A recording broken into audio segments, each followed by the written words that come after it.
अब नॉर्मल, अगर एक नॉर्मल से बाइक की बात करें, सर गाड़ी को स्टार्ट करना है, क्लच लेना है, गियर दबाना है, एक्सीलेटर देना है, गाड़ी चल जाएगी।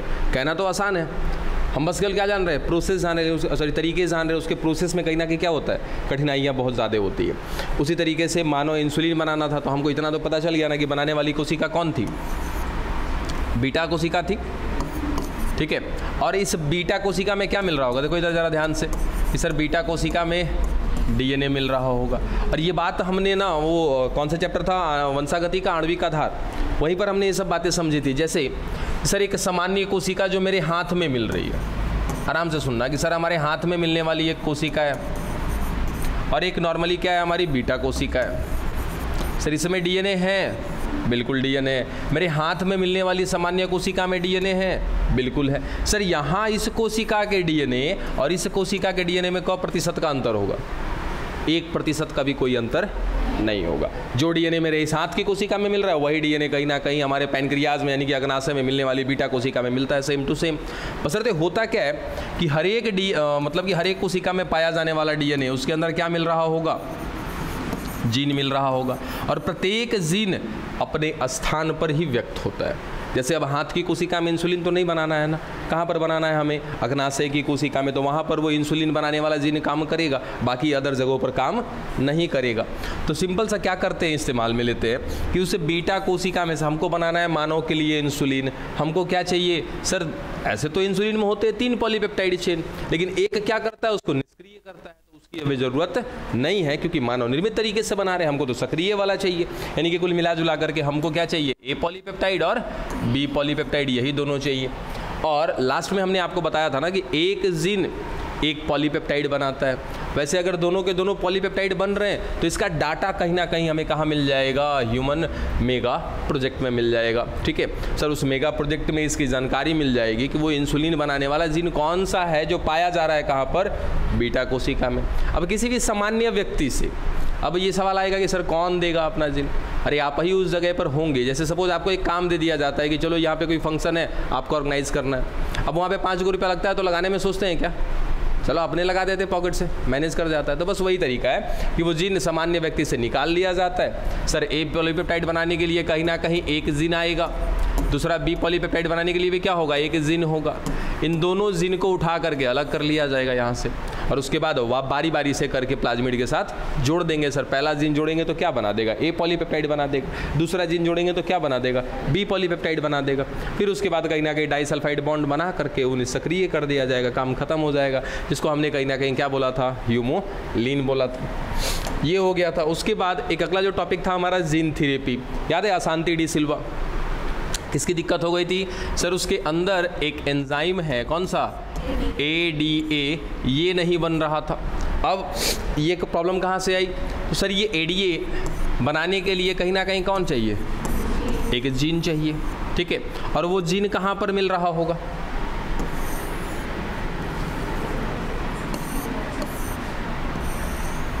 कहीं ना सर कहाँ पर मिल रहा होगा, ये बोन मैरो में मिल रहा होगा। तो यहाँ से कोशिकाएं निकाली जाएंगी। अब यहाँ की कोशिकाएं कौन होंगी, लिम्फोसाइट होंगी। और अभी तक हम क्लियर नहीं किए हैं कि ये कौन सा लिम्फोसाइट है, बी लिम्फोसाइट है कि टी लिम्फोसाइट है, क्योंकि ये तो क्लियरेंस तब देंगे कि जब हमारा ये लिम्फोसाइट का हो जाएगा, परिपक्व हो जाएगा, तब जा करके उनको कहेंगे ए लिम्फोसाइट, सॉरी बी लिम्फोसाइट या तो टी लिम्फोसाइट। और वो जिम्मेदार कौन है, उन्हें परिपक्व करने के लिए जिम्मेदार कौन है सर, ये ADA, ठीक है। और वो ADA कहीं ना कहीं किसी ना किसी जीन से बन रहा होगा। और उस लड़की में प्रॉब्लम क्या आया था सर, यही वाला जीन उसका काम नहीं कर रहा था। जब वो काम नहीं कर रहा था तो उसके अंदर ADA नहीं बन रहा था, ADA नहीं बन रहा था तो लिम्फोसाइट परिपक्व नहीं हो रहा था। और जब लिम्फोसाइट परिपक्व नहीं होगा तो खुद से सोचो, क्या उसके अंदर प्रतिरक्षा तंत्र का कार्य चलेगा, क्या वो आगे चल करके एंटीबॉडी बना पाएगा, नहीं बना पाएगा ना। तो सिंपल सा कि सर ऐसे व्यक्तियों को कहीं ना कहीं जो रोग होता है उसको क्या बोलते हैं, SCID बोलते हैं, ठीक है। ये भी क्लियर कर दिए थे। अब क्या करते हैं, तो एक सवाल पूछा था शायद आप लोगों से लास्ट टाइम जाते जाते, वो सवाल का जवाब मिला। लास्ट टाइम पे एक सवाल दिए थे ना आप लोगों को जाते जाते कि क्या ये लड़की को आज भी दिया जा रहा होगा है बाहर से ADA, पक्का, काहे,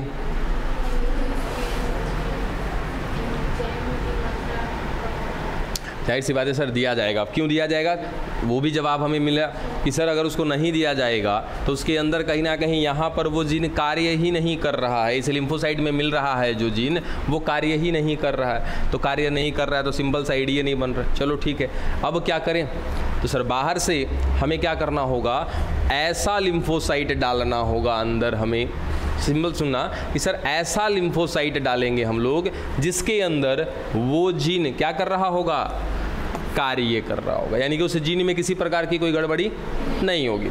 क्या कौन है बाहर?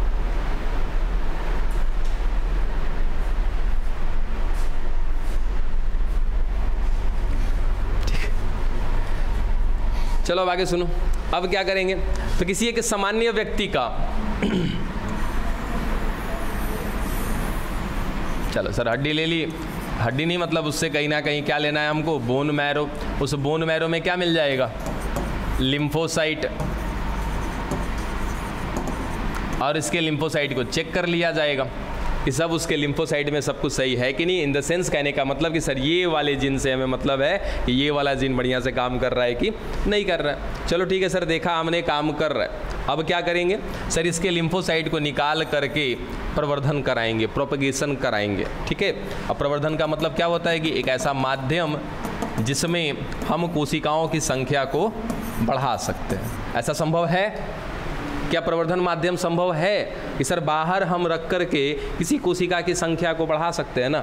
उनसे उनकी संख्या बढ़वाने के लिए क्या करना होगा सर, उनके लिए पोषणीय माध्यम दे दीजिए, वो क्या करने लगेंगे, विभाजन करने लगेंगे। ठीक है, अब कि सर हमने लिम्फोसाइट को बाहर निकाल लिया, इसमें मिल रहा था वो वाला जीन जो आगे चल के क्या बनाएगा, एडीए बनाएगा। हमने क्या कर लिया, बहुत सारी कोशिकाओं का निर्माण कर लिया प्रवर्धन के माध्यम से, पूरी कोशिका भर ली यहाँ पर। सब में क्या मिल रहा है सर, वो वाला जीन मिल रहा है जो आगे चल के बनाने वाला है क्या, एडीए बनाने वाला है, हर एक कोशिका में मिल रहा है। अब यहाँ से सर उस लिम्फोसाइट को निकालेंगे और उस लड़की को दिया जाएगा। ठीक है, डायरेक्टली अब यहाँ से इस लिम्फोसाइट को निकालेंगे और उस लड़की के बोन मैरो में डाल दिया जाएगा। थोड़ा सा कितना कठिन है ना कि बोन मैरो में डालना है, इतना आसान तो है नहीं। ठीक है, तरीका हमने आपको बता दिया कि कैसे क्या करते हैं सर। एक ऐसे व्यक्ति का बोन मैरो लेंगे जिसका बोन मैरो क्या होगा, ठीक होगा, उसमें वो जीन काम कर रहा होगा जो आगे चल के रिस्पॉन्सिबल है क्या बनाने के लिए, एडीए बनाने के लिए। सॉरी ये रहा, एडीए बनाने के लिए रिस्पॉन्सिबल है। अब उसकी कोशिका मान लो कि सर अब कितने दिनों तक दूसरे का बोन मैरो निकालेंगे हम, ठीक है, कितने दिनों तक किसी का लिम्फोसाइट निकालेंगे, तो उसके लिए हमने एक तरीका ऐड कर दिया बीच में, क्या, प्रवर्धन। जिसको समस्या है उसको तो लिम्फोसाइट डालेंगे ही डालेंगे हम लोग। चलो वो तो व्यक्ति ऑलरेडी समस्या में है, अब चाहे उसके लिए ऑपरेशन करना पड़े या जो करना पड़े उसको तो करेंगे ही करेंगे। लेकिन मान लो कि अगर मैं ही अपना वो लिम्फोसाइट दे रहा हूँ तो कितनी बार दूंगा, अगर महीने में 2 बार देना पड़ रहा है, 1 बार देना पड़ रहा है, 4 महीने पे फिर भी देना तो पड़ रहा है ना, तो काहे कितनी बार देंगे। तो एक बार निकाल लिया हमने क्या, लिम्फोसाइट, और बार बार उसका क्या कराते रहेंगे, प्रवर्धन कराते रहेंगे। प्रवर्धन करा करके लिम्फोसाइट की संख्या को बढ़ाएंगे और फिर वापस उसी लिम्फोसाइट को निकाल करके इस प्रवर्धन माध्यम से उस महिला को दे दिया जाएगा। आज भी इस महिला को दिया जा रहा है, बात समझे। आवश्यकता के अनुसार, अब मान लो कि एक बार में 1000 कोशिका डाल दी, वो 1000 कोशिका अगर 4 महीने तक मेंटेनेंस दे रही है तो 4 महीने तक फिर वापस लिम्फोसाइट डालने की कोई ज़रूरत नहीं। ठीक है, तो जितने दिनों तक अपना चल रहा है काम, उसके बाद फिर वापस क्या डाला जाएगा, उसके अंदर वही सामान्य लिम्फोसाइट डाल दिया जाएगा। ये था क्या, हमारा जीन थेरेपी। अब जीन थेरेपी में क्या किया आपने, ज़रा देखो तो सर, ये तो पढ़े थे ना कि जीन थेरेपी में क्या करते हैं, या तो किसी बेकार जीन को हटाएंगे या किसी अच्छे जीन को डालेंगे।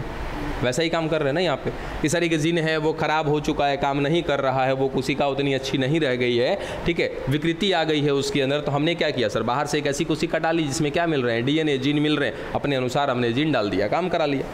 ये था आपका जीन थेरेपी, डन। चलो अब आगे अगला क्या आपका मॉलिक्यूलर डायग्नोसिस है, आणविक निदान है ना। चलिए अब आणविक निदान में क्या चीज़ है,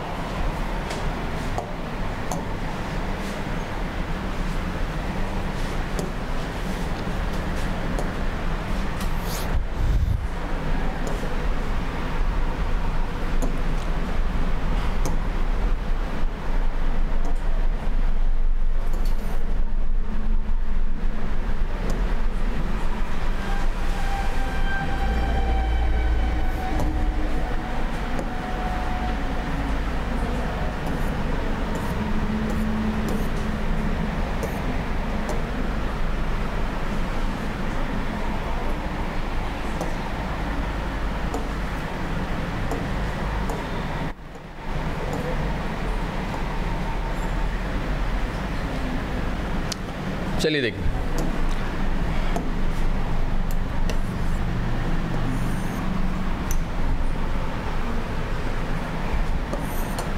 सिंपल है, अभी सब कुछ पढ़ा हुआ है, बस खाली हमें देख के खत्म कर लेना। अच्छा, आणविक निदान का मतलब क्या होता है बच्चा? मॉलिक्यूलर डायग्नोसिस, इसका मतलब सर आणविक स्तर पर हम कहीं ना कहीं जांच पड़ताल करने वाले हैं, ठीक है, उसी को क्या कहते हैं? मॉलिक्यूलर डायग्नोसिस कहते हैं। इसमें पीसीआर का इस्तेमाल किया जाता है। पीसीआर समझते हो? पीसीआर क्या करते हैं सर? पीसीआर में हम करने क्या वाले हैं? इस मॉलिक्यूलर डायग्नोसिस के लिए मोस्टली हम किसका इस्तेमाल करते हैं? पीसीआर का। अब पीसीआर का इस्तेमाल कैसे कर सकते हैं? क्या करेंगे भैया? आखिर मॉलिक्यूलर डायग्नोसिस में क्या पता करेंगे, कैसे पता करेंगे? सपोज कि सर मेरे अंदर ना कोई जीवाणु चला गया, मेरे अंदर कोई विषाणु चला गया। अब ऐसे भी तो होते हैं ना कि आज मेरे अंदर कोई वायरस चला गया, लेकिन वो अपना लक्षण नहीं दिखा रहा, अपनी संख्या चुपचाप बढ़ाता जा रहा है, बढ़ाता जा रहा है, बढ़ाता जा रहा है। अगर वो लक्षण 2 साल के बाद दिखा रहा है और अचानक 2 साल के बाद जब वो अपना लक्षण दिखाया तो हम सर स्थिति हमारी खराब हो गई, हमारी मृत्यु हो गई। अब तो सर क्या करना कि किसी भी रोग के लक्षण दिखने से पूर्व पता लगा लेना, यही क्या कहलाता है? आपका मॉलिक्यूलर डायग्नोसिस कहलाता है, आणविक निदान कहलाता है। सिंपली हमें क्या पता चलता है सर? जब कोई रोग हो जाता है, क्या उस समय हमें पता चलता है क्या? नहीं। तो पता कब चलता है? कि जब वो रोग अपना भीषण रूप ले लेता है हमारे अंदर, जब उसकी जनसंख्या बढ़ जाती है। जनसंख्या कहने का मतलब उस रोग को फैलाने वाले जो जीव हैं, जो विषाक्त हैं, उनकी संख्या जब हमारे अंदर बढ़ जाएगी ना, तब वो क्या करेंगे? अपना लक्षण व्यक्त करना शुरू करेंगे और उस समय हमें पता चलता है। जैसे सिंपल एग्जाम्पल के तौर पर ले ले एड्स, है ना। हमारे अंदर सर एड्स का वायरस चला गया, HIV वायरस चला गया। अब जाते जाते ही वो अपना लक्षण नहीं दिखाएगा, अपनी संख्या बढ़ाता जा रहा है, बढ़ाता जा रहा है। 2 महीना, 4 महीना, 6 महीना, साल भर, 2-4 साल, 10 साल, कितनों दिनों के बाद भी वो अपना लक्षण दिखा सकता है। अब जब उसने अपना लक्षण दिखा दिया तब क्या करेगा? अब तो कोई उपाय नहीं है।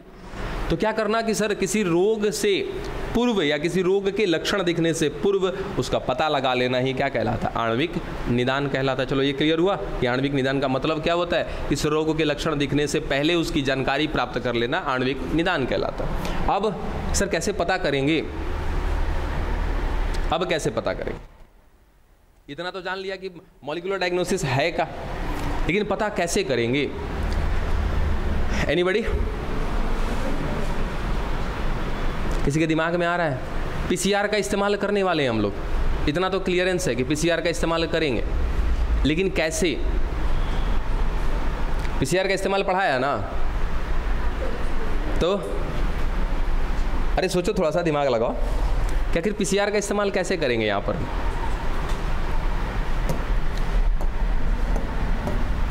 बताइए, जल्दी बताइए।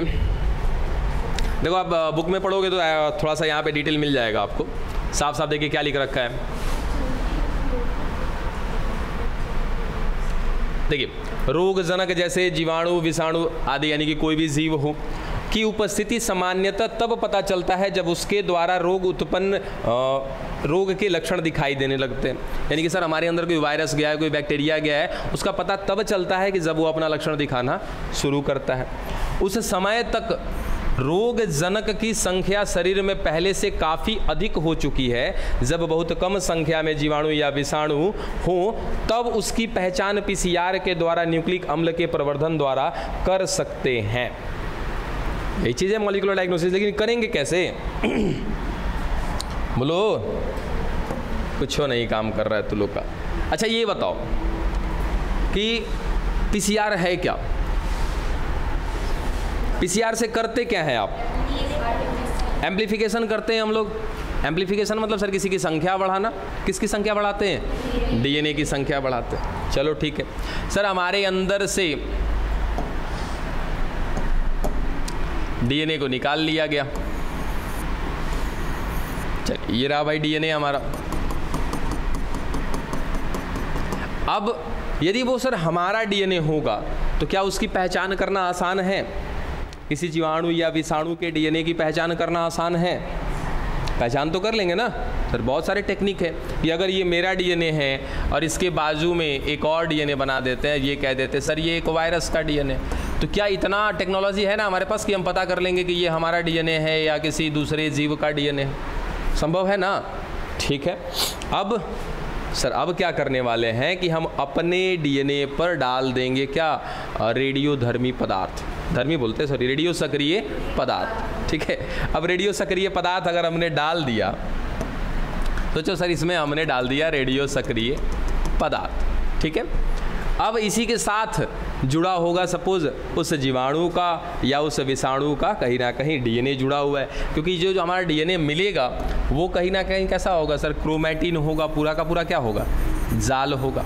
हम कुछ ऐसे रेडियो सक्रिय तत्वों का इस्तेमाल करेंगे जो जा करके केवल कौन से डीएनए के साथ जुड़ेगा सर, हमारे ही डीएनए के साथ जा करके जुड़ने वाला है। ठीक है, चलो हमारे डीएनए के साथ जुड़ गया, अब वापस उस अपने डीएनए को डाल देंगे क्या, पीसीआर के मेथड में डाल देंगे। अब पीसीआर में क्या होगा सर, डीएनए की संख्या बढ़ जाएगी। जब डीएनए की संख्या बढ़ जाएगी सर, डीएनए की संख्या बहुत ज़्यादा दिख रही है, जब उस पर कहीं ना कहीं रेडियो सक्रिय प्रकाश डाली जाएगी जो रेडियो सक्रिय तत्वों की पहचान करता है, तो वहाँ से दिख जाएगा कि सर अवैध डीएनए मिल रहे हैं कुछ इसमें। अवैध डीएनए का मतलब कि सर कुछ ऐसे डीएनए जो हमारे जीव से संबंधित नहीं है, जो चमक रहा है वो हमारा डीएनए है, जो नहीं चमक रहा है वो कहीं ना कहीं अवैध डीएनए है, ये हमारे डीएनए का भाग नहीं है। अब उस डीएनए की स्पेशल तरीके से जांच पड़ताल की जाएगी तो पता चल जाएगा कि ये कौन से जीव का है, ये आगे चल के क्या व्यक्त करेगा अपने आप को, कौन सा रोग ला करके देगा, ये सारी जानकारी मिल जाएगी। ठीक है, इतना डिटेल मत दिमाग में रखना, खाली सिंपल सा इतना दिमाग में रखना कि रोग के लक्षण दिखने से पहले क्या कर लेना, उस रोग के बारे में पता कर लेना, जांच कर लेना कि क्या कहलाता है, आणविक निदान कहलाता है। और आगे पढ़ के देख लो क्या मिल रहा है इसमें, कहाँ पढ़ते हैं यहाँ पे ना कि सर जीवाणु या विषाणु हो तब उनकी पहचान पीसीआर के द्वारा न्यूक्लिक अम्ल के प्रवर्धन द्वारा कर सकते हैं। क्या तुम बता सकते हो पीसीआर द्वारा डीएनए की बहुत कम मात्रा को पहचान कैसे की जाती है? सिंपल सा देखो क्या कि सर संदेहात्मक एड्स रोगियों में एचआईवी की पहचान हेतु पीसीआर आजकल सामान्यतः उपयोग में लिया जाता है। बिल्कुल, ये अगर आज पहले क्या करते थे हम एड्स की जाँच के लिए एलाइजा, याद है सर, एलाइजा नामक एक टेस्ट है, उस एलाइजा को करते हैं तो पता चलता है कि कोई व्यक्ति के अंदर एचआईवी वायरस है या नहीं है। लेकिन आज के डेट में पीसीआर बहुत ही ज़्यादा कॉमन तरीके से इस्तेमाल में लिया जाता है। क्या करेंगे सर, पीसीआर में सेम कहानी, अपना डीएनए निकालेंगे, उस पर कहीं ना कहीं रेडियो सक्रिय पदार्थ डालेंगे, वो रेडियो सक्रिय पदार्थ हमारे डीएनए के साथ जुड़ जाएगा। अब जब एम्प्लीफिकेशन होगा उसका, जब कहीं ना कहीं प्रतिकृति होगा, तो प्रतिकृति होगा तो डीएनए की संख्या बढ़ेगी सर, उस डीएनए की भी संख्या बढ़ेगी जो हमारे डीएनए के साथ जुड़ा हुआ है। ठीक है, अब जब उसको लास्ट में प्रकाश डाल के चेक करेंगे तो सर हमारा डीएनए चमकेगा और जो बाकी बाहरी डीएनए होगा वो चमक नहीं होगी उसमें। तो यहाँ से क्लियर हो जाएगा कि इसमें कहीं ना कहीं बाहरी जीन है, बाहरी डीएनए पाया जा रहा है। फिर उस डीएनए की पहचान कर ली जाएगी, जांच कर ली जाएगी, तो पता चल जाएगा कि ये कौन सा वायरस है या फिर कोई बैक्टीरिया है, और पता कर लिया जाएगा कि सर ये कौन सा प्रोडक्ट बनाएगा, क्या करेगा, और उसके द्वारा बनाए गए प्रोडक्ट कहीं ना कहीं हमारे लिए कैसे नुकसानदायक होंगे, ये सारी जानकारी प्राप्त हो जाएगी।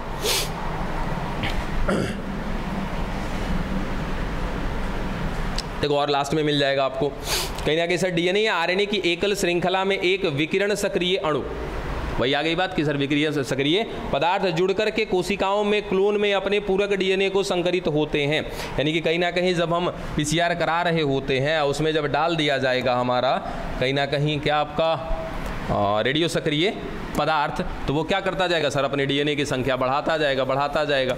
अब इसमें कहीं रेडियो सक्रिय पदार्थ मिल रहा होगा सर, उसकी भी संख्या बढ़ती चली जाएगी, और लास्ट में जाकर के आगे चेक करो, जिसके बाद सर कहाँ गया, जिसके बाद में स्वविकिरणी चित्रण, इसको ऑटो रेडियोग्राफी बोलते हैं। जब हम किसी रेडियो सक्रिय पदार्थ पर प्रकाश डाल करके चेक करते हैं उसको कहते हैं ऑटो रेडियोग्राफी बोलते हैं। हिंदी में क्या है, स्वविकिरणी द्वारा पहचान करते हैं क्लोन जिसमें उत्परिवर्तन जीन मिलते हैं, छायाकृत पटल पर दिखाई नहीं देते हैं।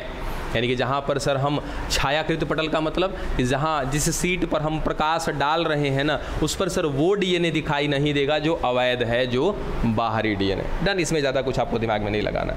और भी बातें दे रखी है कि सर आज से पहले एक टेस्ट का इस्तेमाल किया जाता था, कौन सा, एलाइजा।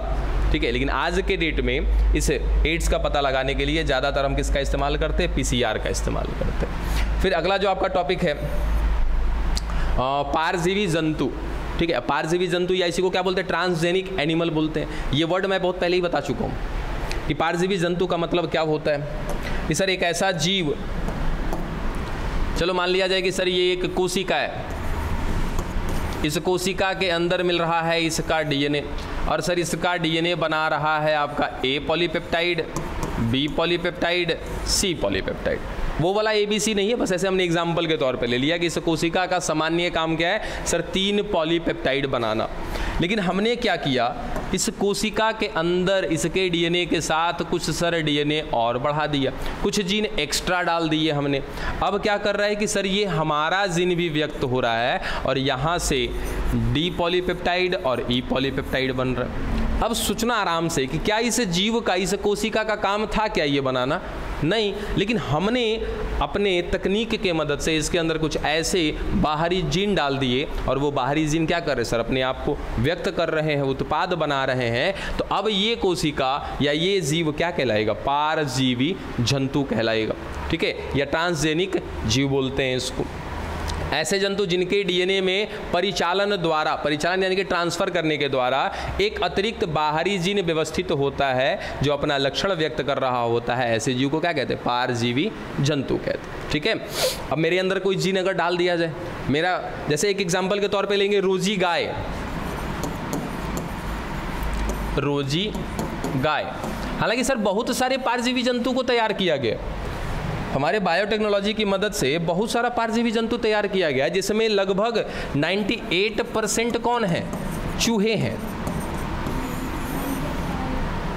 हाँ, 98% चूहे हैं, यानी कि जितना भी जीव तैयार किया गया है ना उसमें 98% चूहे हैं। अच्छा, कोई ज़रूरी नहीं है कि पारजीवी जंतु हम केवल उत्पाद प्राप्त करने के लिए ही करेंगे। तनिक दिमाग लगाओ और बताओ कि सर पारजीवी जंतु का ज़रूरत क्या केवल उत्पाद बनाने के लिए है या किसी और भी काम के लिए? बोलो बोलो बोलो, यहाँ से पढ़ लेगा सब, तनी आगे बढ़ा देते हैं इसको। अब पढ़ लो। हाँ जी बताओ, जरिए आराम से सोचो खाली कि सर हमने किसी जीव के अंदर अपना जीन डाल दिया, वो जीन वहाँ पर काम कर रहा है, उत्पाद बना रहा है, चलो ठीक। लेकिन क्या बिना उत्पाद बनाने के, या कहने का मतलब कि सर हमको उत्पाद नहीं बनाना है, फिर भी हमने ट्रांसजेनिक जीव बनाया है, इसकी क्या ज़रूरत है? मेजर केस में तो उत्पाद बनाते हैं।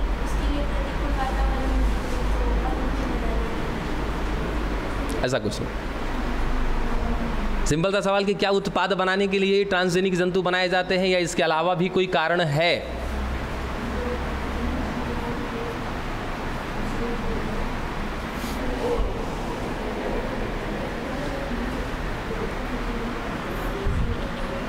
बोलो।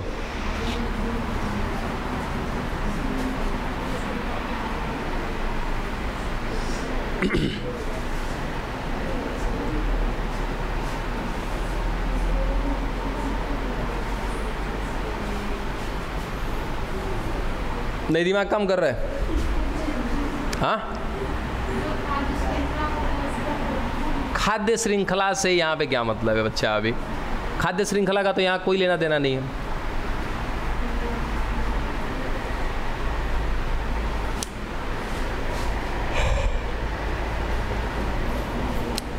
चलो, दिमाग काम नहीं कर रहा आप लोग का। चलिए देखिए, समझिएगा कि कोई ज़रूरी नहीं है कि हम उत्पाद प्राप्त करने के लिए ही पारजीवी जंतु। क्या देख लिए बताइए, बताइए बताइए, समझा दीजिए, क्या देखा आपने, क्या बताया?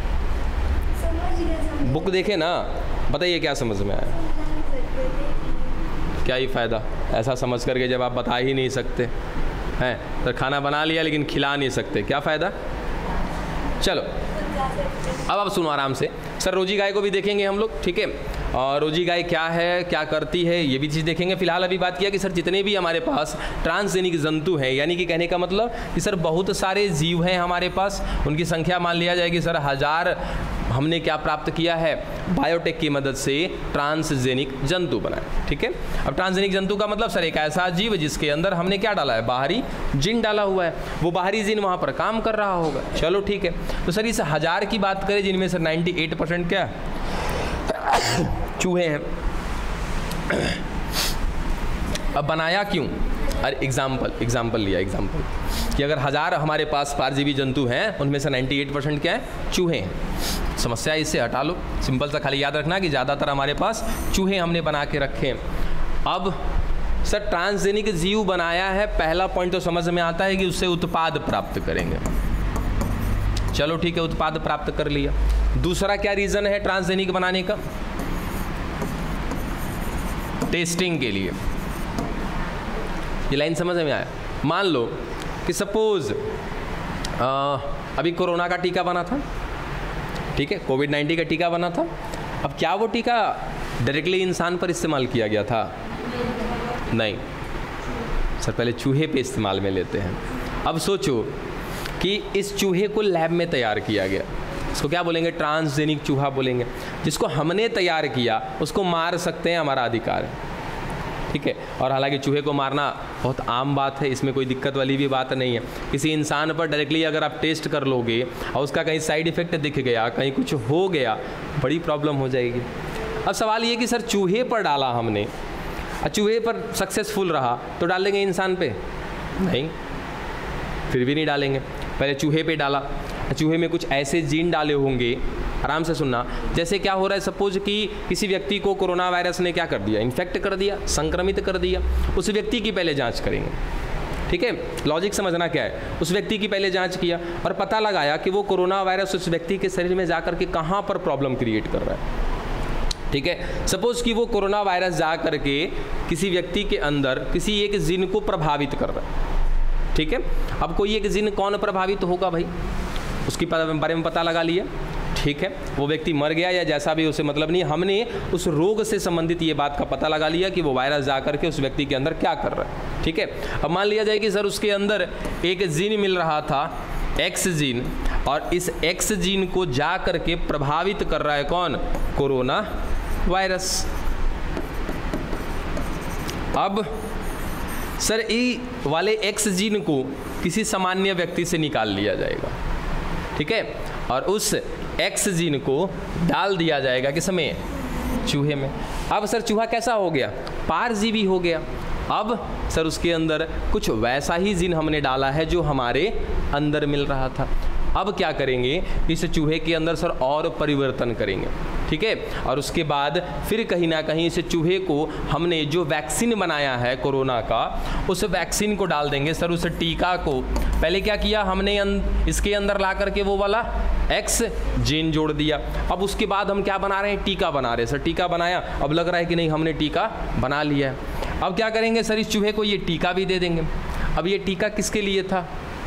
ये कोरोना वायरस के लिए था। यानी कि सर अब हमने एक ऐसा चूहा ले लिया है जिसके अंदर वो वाला जीन मिल रहा है जिसको प्रभावित कर रहा था कौन? कोरोना वायरस, ठीक है। अब मान के चलो कि सर एक मनुष्य वहाँ तैयार कर लिए कि नहीं तैयार कर लिए? है तो चूहा, लेकिन उसमें हमने अपना जीन डाल दिया, तो कुछ समय के लिए समझ सकते सर वो क्या है? मनुष्य है, ठीक है। उसके बाद उसको दे दिया हमने कोरोना का टीका, चलो ठीक है। आज जब इतना कुछ कर देंगे ना तो अब डालेंगे उस पर का कोरोना वैक्सीन। वैक्सीन दे दिए हैं जी, हाँ वैक्सीन नहीं डालेंगे, अब वायरस डालेंगे। अब डालेंगे क्या? वायरस। सर अब इस पर ला करके इस चूहे पर डाल दिया वायरस, तो वो वायरस किसको जाके संक्रमित करता था? उस एक्स जीन को। लेकिन सर इस चूहे के अंदर हमने इस कोरोना वायरस से लड़ने के लिए क्या डाल दिया है? टीका डाल दिया। अब अगर वो टीका सर इस कोरोना वायरस से लड़ रहा है, अंत में वो चूहा मर गया, इसका मतलब ये टीका अभी सही नहीं बना। फिर से नया टीका बनाएंगे और फिर सेम प्रोसेस करेंगे। सर ऐसे ही बहुत सारा चूहा बना लिए हम लोग, सबके अंदर टीका डाल देंगे। अब बारी बारी से क्या करेंगे? कोरोना वायरस डालते जाएंगे। जो चूहा टिक गया, इसका मतलब उसके अंदर जो हमने टीका डाला है वो टीका क्या है? सक्सेसफुल रहा। फिर यहाँ से डायरेक्टली इंसान पर ही डालेंगे इसके बाद भी प्रॉब्लम है। चूहा पर डाला, फिर खरगोश पर डालेंगे, क्योंकि खरगोश भी हमने ट्रांसजेनिक बनाया हुआ है। फिर उसके बाद बंदरों पर डालेंगे, तब जा कर के कहीं फिर टेस्ट करके इंसान पर किया जाता है। बात समझे? चल ये रहा। तो सर परजीवी जंतु बनाने का इतना सारा रीज़न है हमारे पास, तब जा कर के हम परजीवी जंतु बनाए हुए हैं। और भी जितना परीक्षण करना है उन सब के लिए हम ज़्यादातर चूहे का इस्तेमाल करते हैं। देखो क्या क्या सर, सामान्य शरीर क्रिया एवं विकास के लिए कि भाई अगर हमारे अंदर सामान्य तरीके से कोई जीन मिल रहा है, वो काम कर रहा है नहीं कर रहा है, कोई गड़बड़ी हो रही है, उस जीन को उठाएंगे डालेंगे किसी परजीवी जंतु में, वहाँ से कहीं ना कहीं कुछ उत्पाद बनवा लेंगे। जैसे इंसुलिन वाली बात थी कि सर हमारे अंदर हमारा इंसुलिन नहीं बन रहा था, तब क्या किया? तो कहीं से सर हमने बीटा कोशिका निकाला, उस बीटा कोशिका में मिलने वाले दोनों जीन को निकाल करके और किसी जीव में डाल दिया। जैसे इकोलाई, क्या इकोलाई एक प्रकार का ट्रांसजेनिक जीव कहलाएगा क्या? 100%। सर हमने इकोलाई में अपना जीन डाला, इकोलाई ने मेरे लिए उत्पाद बना दिया, तो वो क्या कहलाएगा? ट्रांसजेनिक जीव कहलाएगा। ट्रांसजेनिक जंतु कह नहीं सकते, लेकिन जीव तो कह ही सकते। सर जैसे इंसुलिन के लिए हमने कहीं ना कहीं तैयार किया था अपना। उसके बाद रोगों का अध्ययन, अभी अभी देखा सर, रोगों के अध्ययन के लिए भी कहीं ना कहीं क्या करते हैं हम लोग? इस पारजीवी जंतु का इस्तेमाल करते हैं। जैविक उत्पाद, जितना उत्पाद बनाना है उसके लिए कर सकते हैं। और सर रासायनिक सुरक्षा, ये असल चीज़ है कि रासायनिक सुरक्षा, कोई केमिकल अगर हम बना रहे हैं, सपोज कोई दवाई ही बनाया हमने, तो उस दवाई का परीक्षण डायरेक्टली मनुष्य पर नहीं करेंगे, ठीक है? तो क्या करेंगे सर? कहीं ना कहीं उसे ट्रांसजेनिक जीव पर डालेंगे। रोजी गाय वाला कहाँ गया जी? इसमें होगा कहीं ना कहीं। देखो यहाँ पे ये तो टीका सुरक्षा हो गया। सर टीका कोई भी बनाएंगे तो टीका में कहीं ना कहीं जांच पड़ताल करेंगे। और एक रहा आपका रोजी गाय वाला मैटर, ये पूछा गया सवाल है, तो कृपया करके इसको थोड़ा सा ध्यान रखिएगा।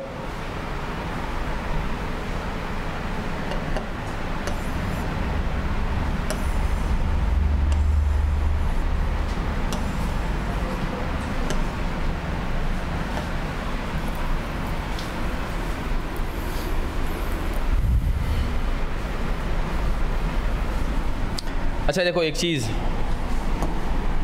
यहाँ पे कहीं दिया होगा, अल्फ़ा एक्ट एल्बुमिन है। देखो अल्फ़ा लेक्ट एल्बुमिन, ये वर्ड याद रखिएगा, अल्फ़ा लेक्ट एल्बुमिन। पता है अल्फ़ा लेक्ट एल्बुमिन क्या है? सर ये वो एक तरीके का प्रोटीन है जो एक माँ जब अपने बच्चे को दुग्ध पिला रही होती है, मनुष्य की बात कर रहे हैं, ठीक है, कि मनुष्य में जब एक माँ अपने बच्चे को दुग्ध पिलाती है, उस दुग्ध में उस स्पेशल टाइप का प्रोटीन मिलता है जो उस नवजात शिशु के लिए बहुत ज़्यादा इम्पॉर्टेंट होता है, ठीक है।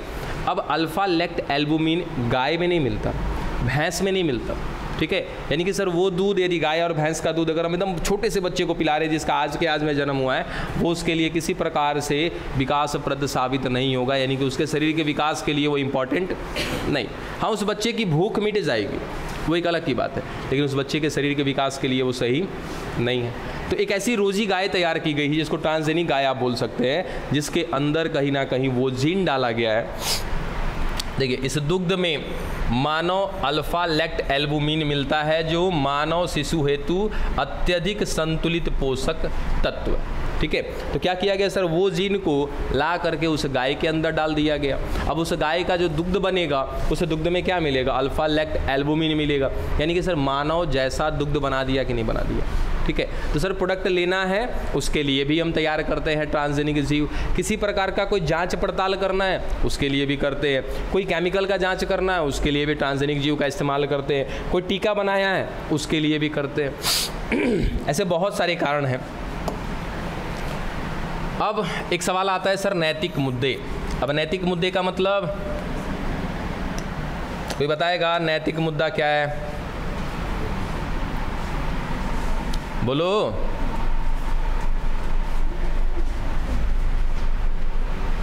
इथिकल मैटर बोलते हैं इसको। नैतिक मुद्दा का मतलब क्या है?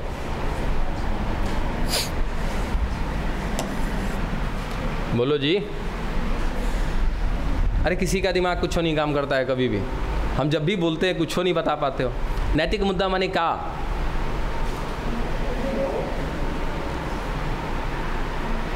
एक वर्ड है बहुत पहले का, इसमें होना चाहिए, इसे देखेंगे होगा तो, नहीं होगा तो फिर भी बात करेंगे उसके बारे में। पायरेटेड सीडी समझते हो? पायरेसी, क्योंकि इसमें एक वर्ड आएगा बायोपायरेसी, है क्या? बायोपायरेसी है ना। उसको बायोपायरेसी को समझने से पहले जरा पायरेसी का मतलब बताओ कुछ। अरे बाबू हिंदी तो ना है इसका हमारे पास। अब ये पायरेसी वर्ड ना कहीं कहीं पे मूवी वगैरह में सुना होगा आपने, पायरेटेड सीडी, पायरेटेड सीडी। कोई बात नहीं, पहले हम नैतिक मुद्दा समझ लेते हैं, उसके बाद आगे की कहानी देखते हैं। अब नैतिक मुद्दा का मतलब क्या होता है बच्चा, कि अगर हम बायोटेक कर रहे हैं तो बायोटेक में कहीं ना कहीं क्या है सर, बहुत सारा काम कर सकते हैं हम लोग। अब हमारे द्वारा किया गया कोई कार्य यदि किसी के लिए गलत है तो उस व्यक्ति के लिए वो क्या है, नैतिक मुद्दा बन जाएगा, उसके लिए वो उसका इथिकल मैटर बन जाएगा। सपोज आपने कुछ ऐसा काम किया जो मेरे लिए सही नहीं था, वो मेरा क्या है, नैतिक मुद्दा है। समझ में आया? कि आपने कुछ ऐसा कार्य कर दिया जो मेरे लिए उचित नहीं है, वो मेरा क्या कहलाएगा, नैतिक मुद्दा कहलाएगा। ये भी एक मैटर बनता है। दूसरा कि सर मैंने कोई खोज किया, उस खोज को हमने अपने नाम पे रख लिया। भाई हमने खोज किया तो क्या करेंगे, हम उसको अपने नाम पे रखेंगे। और कोई व्यक्ति आ रहा है और उसी मेरे द्वारा किए गए खोज को ला करके अपना नाम दे रहा है, ये मेरे लिए क्या कहलाएगा, नैतिक मुद्दा कहलाएगा। तो नैतिक मुद्दा का मतलब कि सर यदि कोई कार्य किया जा रहा है और यदि कोई मतलब कि मेरे द्वारा किया गया कार्य अगर वो किसी जीवधारी के लिए सही नहीं है, किसी व्यक्ति विशेष के लिए सही नहीं है, तो वो क्या कहलाएगा, नैतिक मुद्दा कहलाएगा। ठीक है। अब देखिए, मानव जाति द्वारा अन्य जीवधारियों से हित साधन बिना विनियमों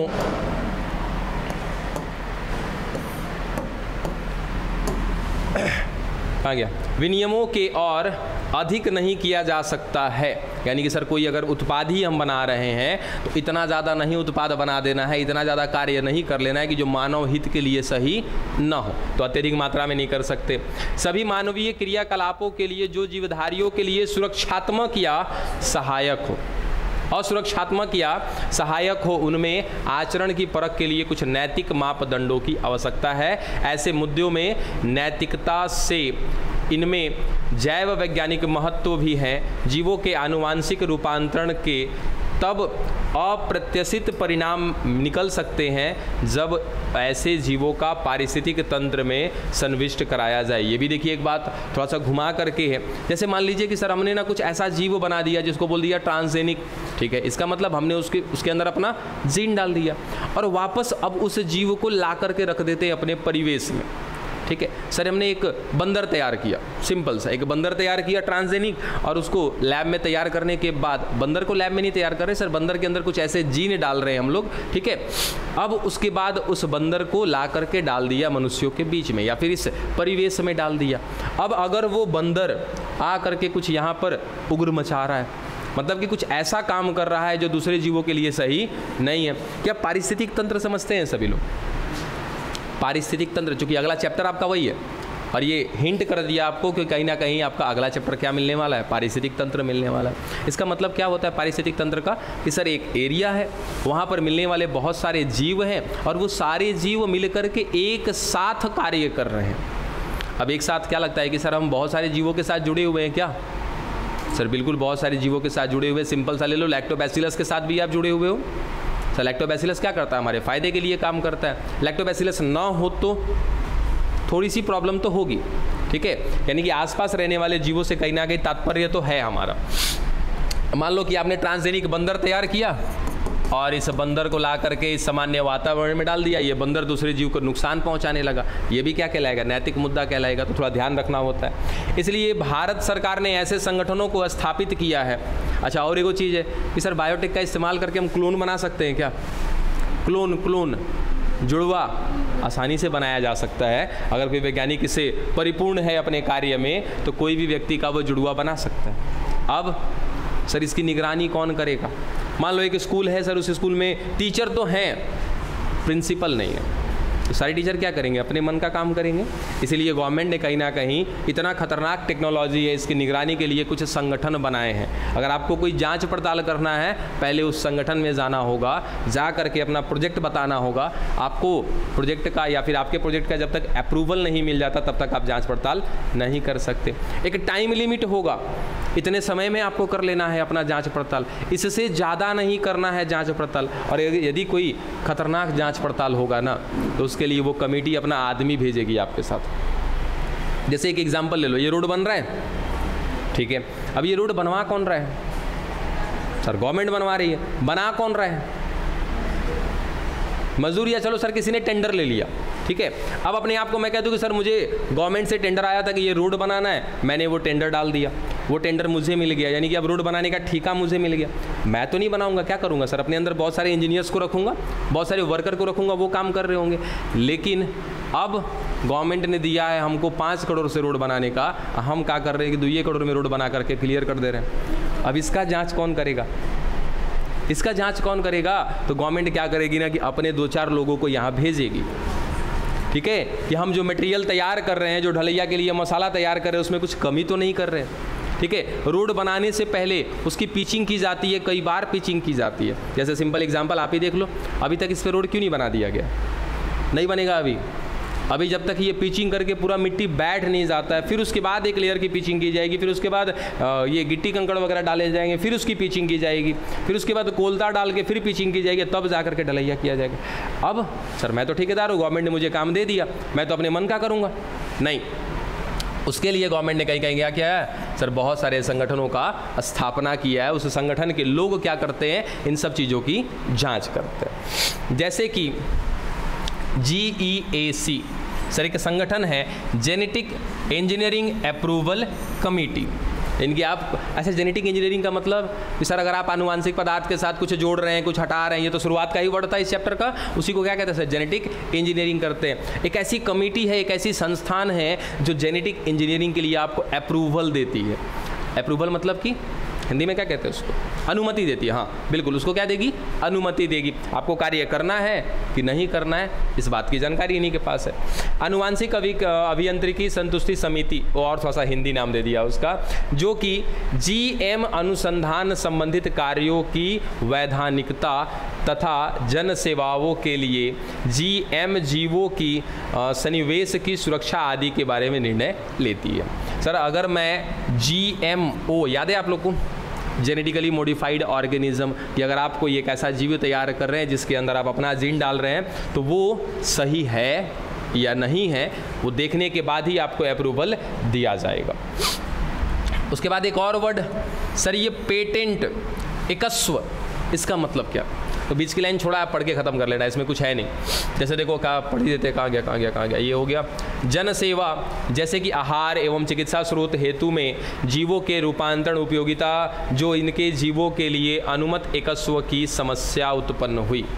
अब ये एकस्व कहते हैं या तो पेटेंट कहते हैं। इसका मतलब कि सर अगर हमने कोई चीज़ खोजा है ना, उसके पीछे अपना नाम लगा दिया कि ये मैंने खोजा है, इसी को कहते हैं पेटेंट करना, रजिस्टर्ड कराना। ठीक है, जैसे हमारी इस कमेटी ने क्या किया, हमको अप्रूवल दिया और हमने इंसुलिन खोज लिया।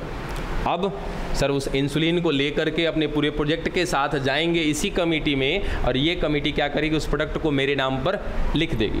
जैसे आज बताओ जरा मुझे कि बल्ब का खोज किसने किया, क्या कोई नाम बदला क्या इसमें दोबारा? जब से खोज किया होगा, हम शुरू से तो यही पढ़ते आ रहे ना, थॉमस अल्वा एडिसन ने क्या करा, खोज किया, क्या ये नाम बदला? नहीं बदला। कारण जानते हो, पेटेंट कराया है उन्होंने अपने नाम पर। पेटेंट कराया मतलब उसको लिखवा लिया, उसको रजिस्टर्ड करा लिया। जैसे आपकी ज़मीन है, अब आपकी ज़मीन तब तक आपकी ज़मीन बनी रहेगी जब तक आप उसको बेच नहीं देते। ठीक है, तो आपने भी क्या किया है सर, रसीद कटवाते हैं ज़मीन का, तो रसीद क्या है, उस ज़मीन का पेटेंट कराया हमने, अपने नाम पर उसको लिखवा लिया है। तो बायोटेक में एक और प्रॉब्लम है कि सर खोज कोई और कर लेता है या पेटेंट कोई और करा लेता है। इन सब से बचने के लिए कि भाई आपस में झगड़ा ना हो जाए किसी प्रकार का, ये कमेटी सब कुछ का निर्देशन करती है। अच्छा, इसमें भी देखो एक धान वाला था, है मैटर। हाँ, धान एक महत्वपूर्ण खाद्यान्न है। इसमें पता है बहुत सारा चावल, जैसे कुछ सोनम वगैरह का नाम सुने हो सर, ये सब है तो इंडिया का, लेकिन इंडिया में इसकी खोज की गई मतलब सर सबसे पहले इसको इंडिया में उगाया गया, लेकिन इंडिया के किसान इसके पीछे नहीं पड़े, वो लोगों ने दिमाग नहीं लगाया, और वही धान पहले इंडिया में खोजा जा चुका है, इंडिया में उगाया जा चुका है, अब बाद में इसको विदेशों में उगाया गया, अब विदेश के लोगों ने इसको अपने नाम पर पेटेंट करा लिया। अब पता है मैं अगर पेटेंट करा लूँगा तो क्या प्रॉब्लम होगी, अगर मैंने उसको अपने नाम पर पेटेंट करा लिया मतलब आप उसको नहीं उगा सकते, अब उगाने के लिए आपको हमसे परमिशन लेना पड़ेगा, समझे। जैसे एक और वर्ड, सपोज आज का गाना, कोई भी गाना है, अब अपना ये भोजपुरी का तो अलग ही मिजाज है, इसका तो कोई मतलब नहीं है, कोई ये गाना आता है तुरंत इस पर छाप के दूसरा का गाना बन जाता है, कोई कहने वाला नहीं है, कोई बोलने वाला नहीं है। तनी बॉलीवुड का गाना कोई तनी डब करके दिखाओ तो नहीं कर सकते हो, उसका ट्रैक नहीं ले सकते हो आप। अगर आपको ट्रैक लेना है, ठीक है, तो पहले उस व्यक्ति से जा कर के आपको परमिशन लेना पड़ेगा। ठीक है, किसी कार्य को अगर आप कर रहे हैं और वो किसी और का है, गाना ही है, तो पहले आपको परमिशन लेना पड़ेगा कि हाँ भाई हम इस ट्रैक का इस्तेमाल करना चाहते हैं। वो अगर परमिशन देगा तब जा कर के आप क्या कर सकते हो, उसका इस्तेमाल कर सकते हो। बस वही चीज़ है। क्या करना है सर, पेटेंट कराना है। अगर पेटेंट करा लेंगे हम, अब दिक्कत क्या हुआ कि बहुत सारे धान की किस्में इंडिया में उगाई गई हैं, इंडिया में उत्पन्न किया गया, लेकिन इसका पेटेंट किसने ले लिया, दूसरे देशों ने ले लिया। अब प्रॉब्लम हमें होगी कि अब वो उगाने से रोकेगा हमें, और यहाँ तक कि बीज भी हमको वहीं से लेना पड़ेगा। अब अगर 5 रुपये का चीज़ है, अगर वो 50 रुपये का देगा तो हमें खरीदना तो पड़ेगा 50 रुपये का, ठीक है। तो पेटेंट के पीछे हम लोग नहीं भागते हैं, इसीलिए प्रॉब्लम आती है। देखिए, धान एक महत्वपूर्ण खाद्यान्न है जिसके बारे में हजारों वर्ष पूर्व एशिया के कृषि के इतिहास में वर्णन मिलता है। एक अनुमान के अनुसार केवल भारत में धान की लगभग 2 लाख किस्में मिलती हैं, ठीक है। भारत में धान की जो विविधता है वह विश्व की सर्वाधिक विविधता में एक है, यानी कि सर भारत में बहुत ज़्यादा प्रकार का धान मिलता है। और दूसरे देशों की तुलना करें तो सबसे बेस्ट हमारा भारत हो जाएगा इस धान की खेती के मामले में। भारत में हो गया बासमती धान अपनी सुगंध व स्वाद के लिए मशहूर है और इसकी 27 पहचान की गई किस्में भारत में उगाई जाती हैं, ठीक है। पुराने ग्रंथों, लोक साहित्यों व कविताओं में बासमती का वर्णन मिलता है, जिससे यह पता चलता है कि यह कई 100 वर्ष पहले उगाया जा रहा है। वर्ष 1977 में एक अमेरिकी कंपनी ने बासमती धान पर अमेरिकन एकस्व ट्रेड मार्क कार्यालय द्वारा एकस्व अधिकार प्राप्त कर लिया था। है तो बासमती देखो कहाँ का, भारत का, लेकिन इस पर पेटेंट किसने ले लिया? एक अमेरिकी कंपनी ने। डेटवा याद रखिएगा कि 1977 में एक अमेरिकी कंपनी ने बासमती धान का क्या ले लिया था? एकस्व। एकस्व भी कहते हैं, या तो इसी को क्या बोलते हैं? पेटेंट बोलते हैं। अपने नाम पर लिखवा लेना। अच्छा, ये सब नैतिक मुद्दे के अंतर्गत पड़ रहे हैं। सोचो, उगाया हमने और क्या हो गया सर? पेटेंट किसी और ने ले लिया। क्या ये हमारे लिए गलत हुआ कि नहीं हुआ? तो ये भी क्या कहलाएगा? नैतिक मुद्दा कहलाएगा। अब आता है सर एक वर्ड, ये बायोपायरेसी। अब बायोपायरेसी का मतलब क्या? ये रहा बायोपायरेसी।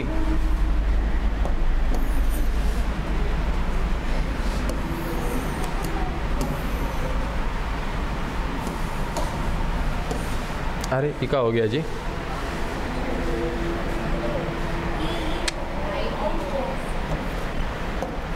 तो लाइव वाले पे टच हो गया था।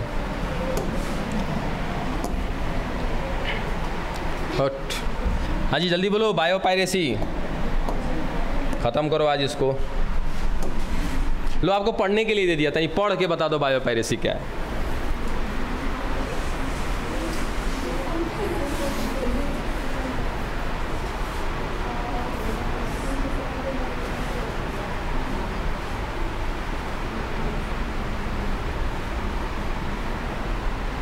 पढ़ के बताओ।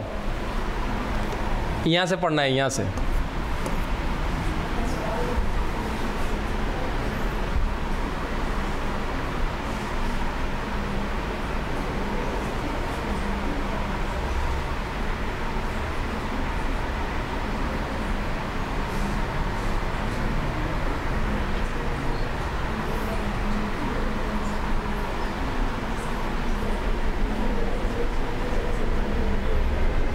क्लियर हुआ क्या है बायोपायरेसी?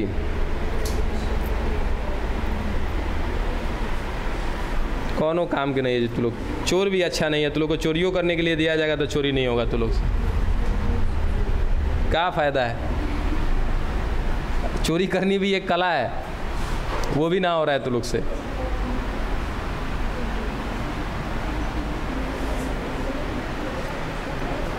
नहीं क्लियर हो रहा है? देखो, पहले तो पायरेटेड वर्ड समझेंगे तो क्लियर हो जाएगा, या पायरेसी वर्ड समझेंगे तो क्लियर हो जाएगा। बहुत पहले इन सब चीज़ों का क्रेज़ था एक तरीके का। पहले अभी आज डेट में क्या है सर? कोई भी मूवी आती है तो नॉर्मली ऑनलाइन मिल जाती है, कोई भी गाना मिल जाता है ऑनलाइन। पहले क्या था? पहले ऑनलाइन की व्यवस्था नहीं थी, तो सीडी कैसेट होता था, ठीक है। अब क्या होता था? ये वर्ड वहीं से आया है, मूवी वगैरह से ही ये वर्ड आया है। जानते हो पहले का सीन क्या था? कि कोई भी मूवी बनी ना, तो मूवी बनने के बाद होता क्या था? सपोज़ कि सर कोई मूवी बनी, तो मूवी बनी तो क्या मिल रहा है सर? इस मूवी की सीडी मिल रही है। सीडी मिल रही है या तो रील, ये वाला आज का रील नहीं, वो अलग रील होता था, ठीक है सर। वो रील मिलता था या तो सीडी मिलता था। अब उस मूवी को मार्केट में लॉन्च करने से पहले क्या करते थे? थिएटर में चला करके देखा जाता था। आज भी देखा जाता है, ठीक है।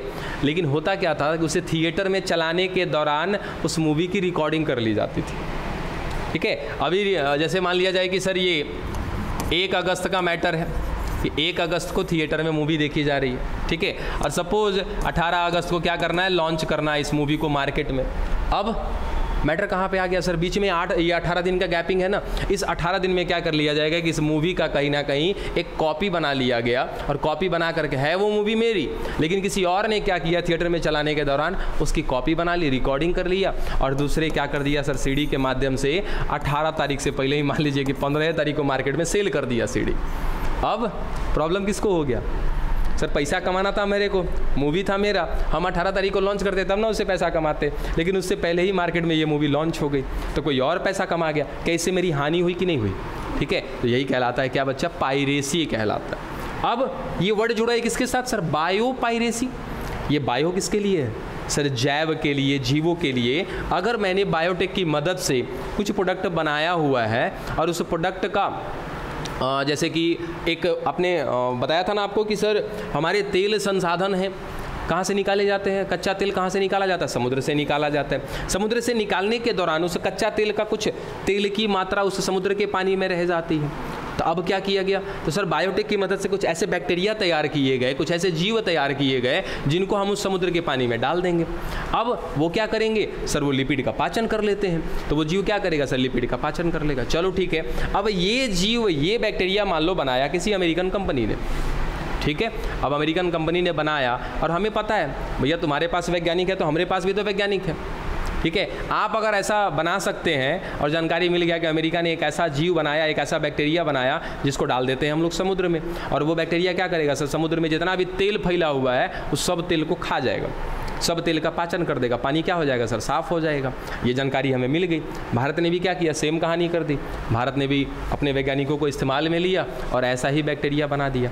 अब नहीं बना सकते हैं आप कि वो पेटेंट किसी और के नाम पर है। अगर आपको उसका काम करना है, वो चीज़ बनाना है, उससे अपना इस्तेमाल में लेना है उसे, तो सबसे पहले क्या करना होगा, आपको उसको आर्थिक व्यय देना होगा। आर्थिक व्यय मतलब कुछ पैसा देना होगा, और तब जा कर के वो आपको अनुमति देगा सामने वाला कि हाँ अब आप अपना काम कर सकते हैं, तब, नहीं तो नहीं। ठीक है, अब जैसे याद है कि सर डाइसल्फाइड बॉन्ड बना था, आज तक एली कंपनी ने अपना डेटा नहीं ना दिया है, अगर देना होगा तो भैया कुछ पैसा लेगा तब वो डेटा देगा। ठीक है, और इसीलिए तो ऐसा काम करते हैं लोग। अब मेगा प्रोजेक्ट के बारे में भी बताया था ना कि मेगा प्रोजेक्ट में सर इतना पैसा खर्चा हुआ है। अब जिस देश को मेगा प्रोजेक्ट बेचा जाता है, फ्री में थोड़ी बेचा जाता है, पैसा लिया जाता है तब उसको मेगा प्रोजेक्ट दिया जाता है। ठीक है, आप वही देख लो कि सर मार्केट में एनसीईआरटी तो आ गई ना, ठीक है, अब वो एनसीईआरटी सर लाइफ टाइम तक चलती रहेगी। एनसीईआरटी का पेटेंट होगा किसी के पास कि वही छाप सकता है, कोई और नहीं छाप सकता है। अगर कोई छापेगा तो वो क्या कहलाएगा सर, पायरेसी कहलाएगा। अब देखो कि मल्टीनेशनल कंपनियों, अब मल्टीनेशनल कंपनी सर बहुत बड़ी बड़ी कंपनियां होती है। मल्टीनेशनल कंपनियां व दूसरे संगठनों द्वारा किसी राष्ट्र या उससे संबंधित लोगों से बिना अनुमोदन, यानी कि बिना जांच पड़ताल, बिना पूछे क्षतिपूरक भुगतान, यानी कि जो उसकी क्षति होगी आपके द्वारा बनाने के बाद तो आपने उसका पैसा भी नहीं दिया, क्षतिपूरक भुगतान के जैव संसाधनों का उपयोग करना क्या कहलाता है, बायो पायरेसी कहलाता है। ना तो आपने किसी से परमिशन लिया, ना ही आपने उसका कोई भुगतान किया, और उसके बाद भी आप किसी प्रकार का बायोटेक कर रहे हैं जो पहले से किया जा चुका है, तो ये क्या कहलाएगा, बायो पायरेसी कहलाएगा। पायरेसी का मतलब सीधा सीधा क्या होता है, डुप्लीकेट। डन। अब एक चीज़ और एक और लाइन रह गया, ये पेटेंट वाला। यहाँ पे टाइम देखें, इतना टाइम कैसे हो गया जी, अच्छा कोई बात नहीं, खाली वो लास्ट लाइन में देख लो। भारतीय संसद ने हाल ही में भारतीय एकस्व बिल, यानी कि इंडियन पेटेंट बिल में दूसरा संशोधन पारित किया जो ऐसे मुद्दों का ध्यानार्थ लेगा जिसके अंतर्गत एकस्व नियम संबंधित आपातकालिक प्रावधान तथा अनुसंधान एवं विकासीय प्रयास शामिल हैं। अब ये नाम में इतना कुछ तो मत याद रखना, लेकिन है जरूर याद रखना इंडियन पेटेंट बिल। कभी अगर ऐसा सवाल आ जाए कि किसी प्रकार का उत्पाद बनाया है और उसको एकस्व करना है और आप एक भारतीय नागरिक है तो उसके लिए कौन से संस्था में जाओगे, तो वो याद रखिएगा कौन, इंडियन पेटेंट बिल। ये वो संगठन है जो आपको अपने नाम पर कोई प्रोडक्ट रजिस्टर्ड करवाने का जानकारी देता है। डन, खत्म हो गया आपका ये चैप्टर। अब अगला चैप्टर क्या है, मंडे आई थिंक आपका टेस्ट रहेगा।